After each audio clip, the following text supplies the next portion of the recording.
Hey there, Nick here from the Human Restoration Project podcast. This summer, HRP is reading Pedagogies of Collapse, A Hopeful Education for the End of the World as We Know It, by Jeannie Servant-Miklos, and we're inviting you to join us. Visit humanrestorationproject.org/book-club to sign up for our summer book club, where we'll meet to discuss the ideas and implications of Pedagogies of Collapse and be joined by the author for a Q&A on July 31st. I'll include a link to the book in the show notes, which is available on open access through the publisher. Hope to see you there. Spring break has officially sprung for so many schools across the country. Whether you're a teacher, a parent, a student, or any combination of the three, we hope you have a well-deserved and restful break. We'll be taking a break this week too, and be back on April 18th with a deep dive into Montessori education with an incredible team of Montessori educators: Andrew Faulstitch, Dr. Ayize Sabater, and Kelly Jonelis. Here's a quick preview, and we'll see you back here in 2 weeks for the full episode.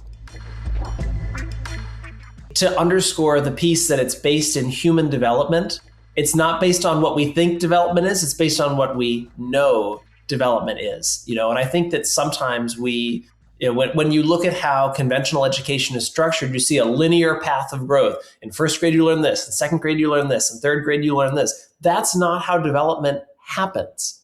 And so when we base it on human development, that's where the power, I think of it is. We call it a scientific pedagogy because at its best, it's not about the materials. Sometimes people think, well, Montessori is about the pink tower or the rods or whatever. And yes, those materials are important, but we could erase all of those materials tomorrow, and the core of the scientific pedagogy would be the same, and we'd still be able to have developmentally appropriate environments because everything we're doing, we're basing off of our observation and our experimentation with young people and based on what we know and understand of their developmental needs. And I think that's that to me is the point where, I think that there's a lot, and I've said this, I think that there's a lot that, Montessori and progressive education can learn from each other. I think that's Montessori's core fundamental insight.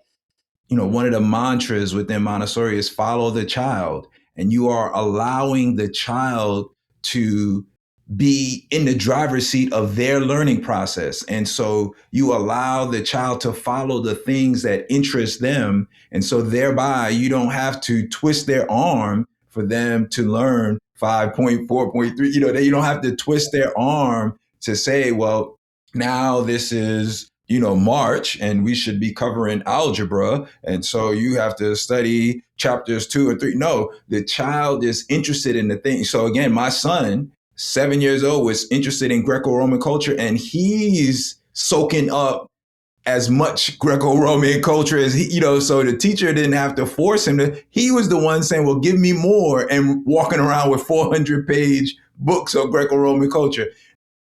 I would say that in a Montessori system, we are actively teaching young people how to be kind and contributing members of society, of a community.